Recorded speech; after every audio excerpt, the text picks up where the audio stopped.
Hello, welcome to the National News on Teamset 94.1 FM. My name is Olamide Tejuosho. First, the highlights.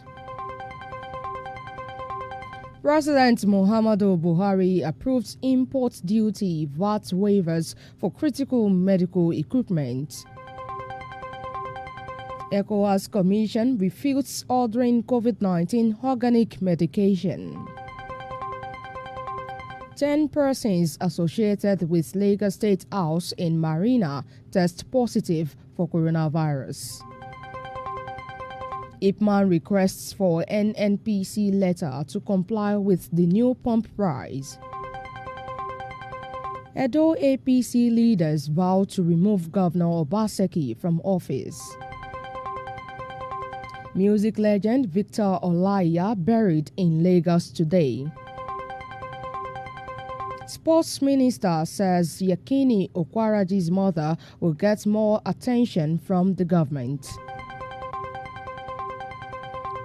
And now the news in detail. President Muhammadu Buhari has approved the waiver of import duty and value-added tax VAT for critical medical equipment and supplies. The presidency revealed this in a series of tweets today, saying the waiver was for a period of 6 months in the first instance. It explains that the president's action was part of measures put in place by the Nigerian government to address the impact of the COVID-19 pandemic on its economy. According to the presidency, the waivers, which are the latest of the fiscal policies, also aim to boost the health infrastructure in the country. Meanwhile, President Buhari has directed the Nigerian Customs Service to ensure critical medical equipment and supplies were given expedited clearance at all times. He stressed that this should be done in line with the standard operating procedures for the clearance of humanitarian and relief materials. Meanwhile, the Economic Community of West African States, ECOWAS Commission, has dismissed reports that its health institution, West Africa Health Organization, WAO, had ordered medicine developed by the Malagasy Institute of Applied Research, Madagascar, for COVID-19 treatment.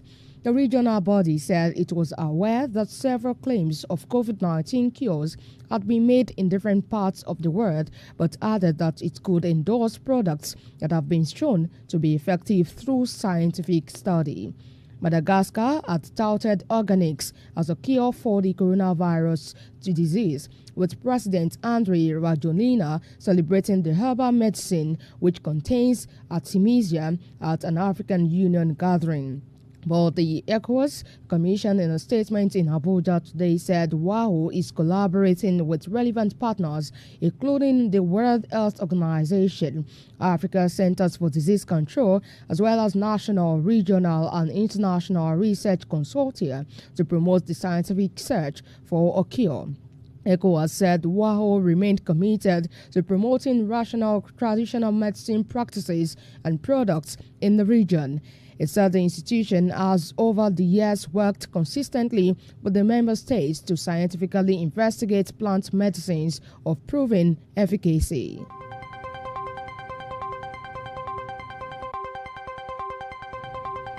Some researchers of the Federal University of Technology, Akure, FUTA, say consumption of some fruits and vegetables can help improve immune tolerance and response to the novel coronavirus disease.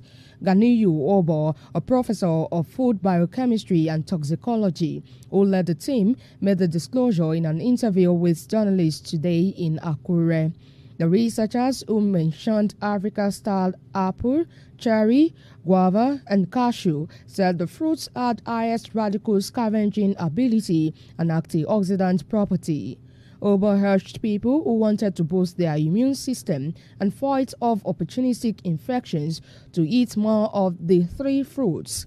He said it had been established that fruits and vegetables were rich in dietary sources of various immune-boosting natural chemicals.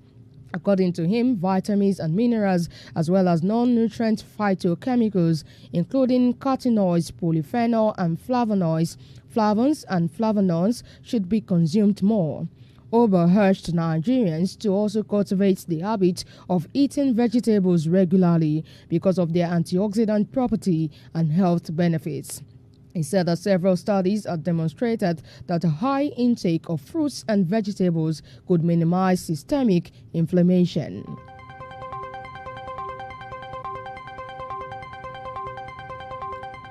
Ten persons associated with the State House in Marina, Lagos, have tested positive for COVID-19.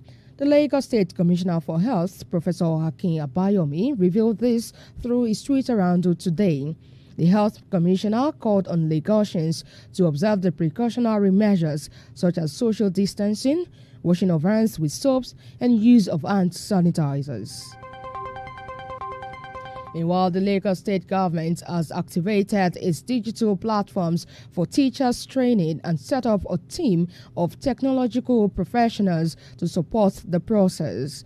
Speaking during an orientation on the digital training program for grades 8 to 13 teachers held virtually on the Microsoft Teams platform, the chairman, Teaching Service Commission, TESCOM, Mrs. Olabisi Ariyo, said that the training was part of efforts by the commission to transform the post-primary teaching service into a digital smart workforce.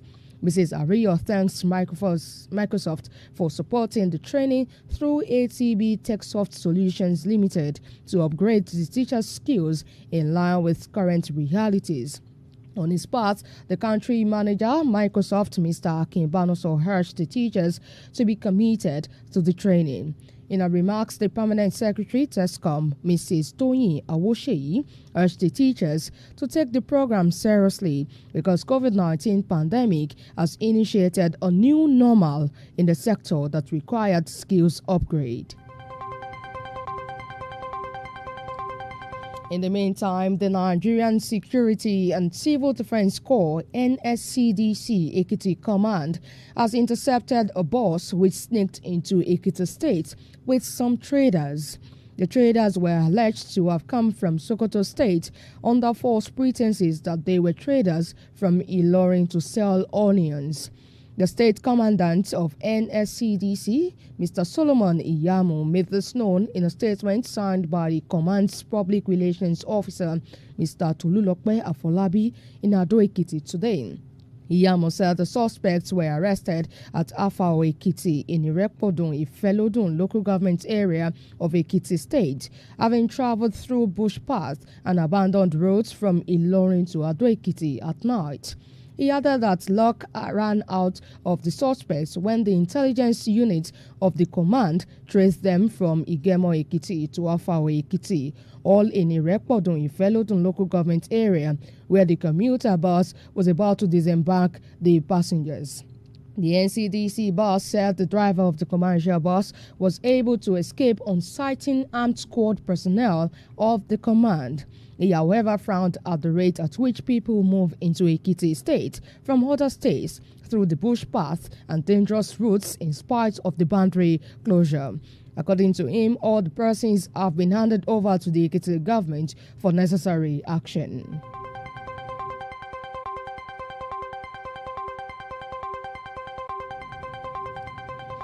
Marketers under the umbrella of the Independent Petroleum Marketers Association of Nigeria, IPMAN, are looking forward to receiving a letter from the Nigerian National Petroleum Corporation (NNPC) before complying with the new petrol pump price of 108 naira per litre.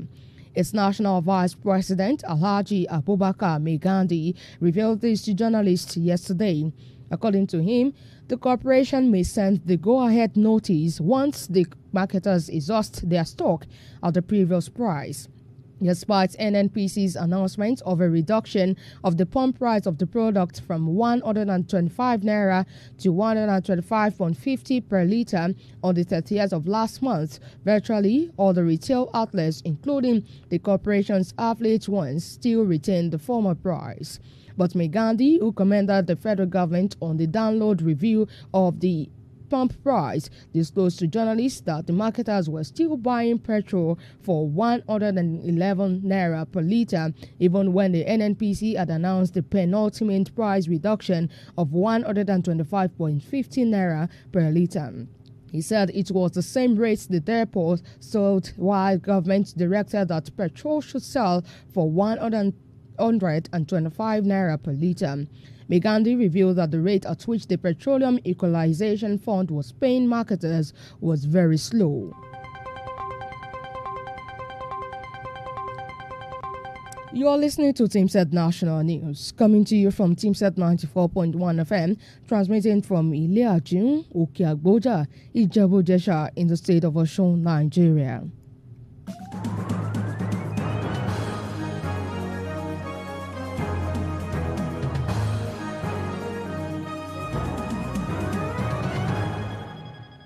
You're welcome back. You can watch us live and direct on YouTube and Facebook.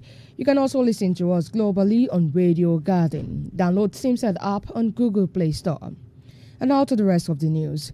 Edo leaders of the All Progressives Congress, APC, today vowed to remove Governor of the state, Godwin Obaseki, from office. It also refuted the claim by Obaseki that the party's national chairman, Adams Oshiomhole, participated in the mock governorship primaries held in Benin. The ruling party stalwarts also dismissed Obaseki as a serial liar for blaming Oshiomhole for the hike of COVID-19 cases in the state following the conduct of the said shadow primaries. APC Edo leaders said rather than blaming others for the problems facing the state, including its handling of the coronavirus pandemic, Obaseki should point out what his administration has done with the 350 billion naira revenue that had accrued to the state. In a statement issued by the gubernatorial aspirants and other party stakeholders, the APC leaders distanced Oshiomhole from the mock primary, just as they debunked claims by Obaseki's administration that the party jeopardized the efforts to curtail the spread of the pandemic by flouting the ban on large gatherings issued by the state government. They described the attempt by the Obaseki's administration of the APC members in Edo State as blackmail and disrespectful of the national chairman, whose excellent performance while in government remains the selling point for the party in the state. Meanwhile, the prominent Edo APC leaders who jointly signed the statement include Engineer Chris Ogenwoyi, former Minister of State for Works, Dr. Pius Odubo, former Deputy Governor, retired General Charles Ahevere, former governorship candidate, Pastor Osagi Zeyamo, former SSG, and former governorship candidate Honorable Saturday U. Idehen, immediate past Deputy Chief Whip, House of Representatives Honorable Peter Akpatason, amongst others.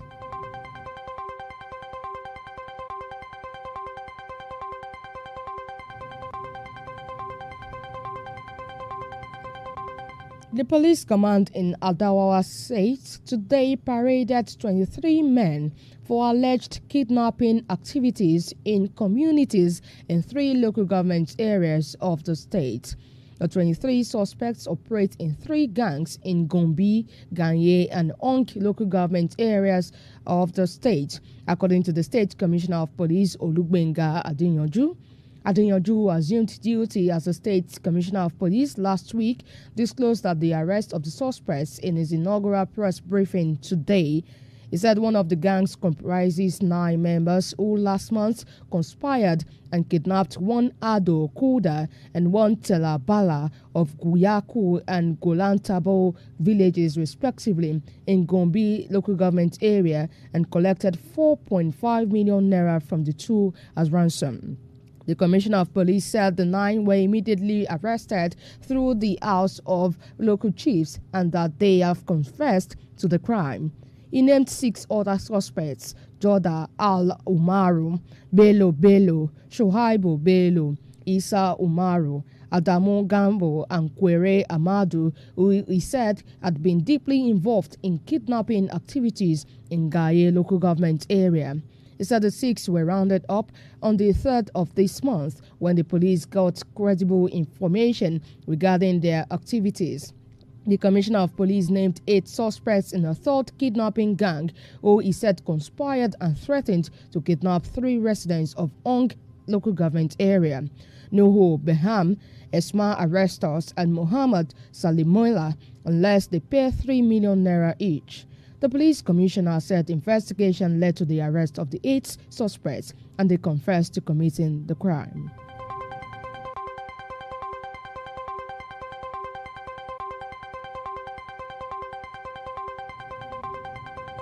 The remains of late live music legend Dr. Victor Abimbola Olaiya was laid to rest today.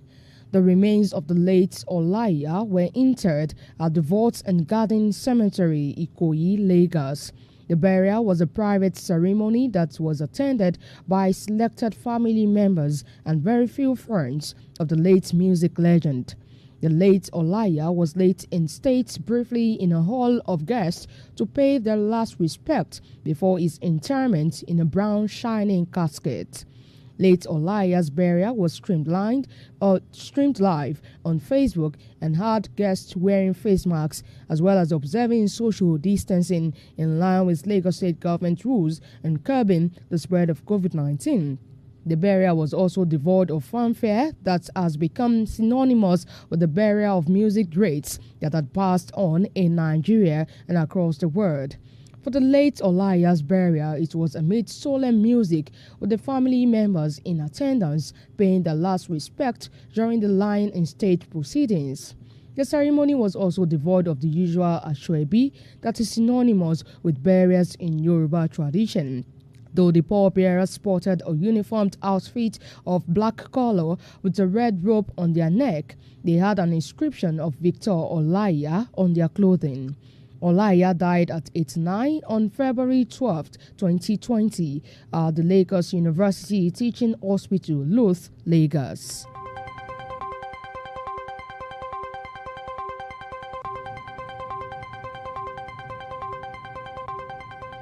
The Minister of Youth and Sports, Mr. Sunday Dare, has assured that the mothers of late Super Eagles stars Rashidi Yekini and Samuel Kwaraji would get more attention from the government. Mr. Dare said this today through his official Twitter handle, where he explained that the details of the welfare package will be communicated privately to the affected persons. He explained that government is recognizing the labors of these soccer heroes through their mothers. And before I go, here again are the highlights. President Muhammadu Buhari approves import duty VAT waivers for critical medical equipment. ECOWAS Commission refutes ordering COVID-19 organic medication. 10 persons associated with Lagos State House in Marina test positive for coronavirus. Ipman requests for NNPC letter to comply with new pump price. Edo APC leaders vow to remove Governor Obaseki from office. Music legend Victor Olaiya buried in Lagos today. And finally, Sports Minister says Yekini Okwaraji's mother will get more attention from the government.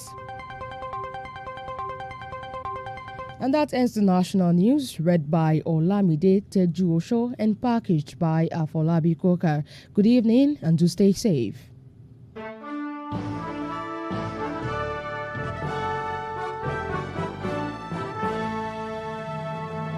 There are a lot of false information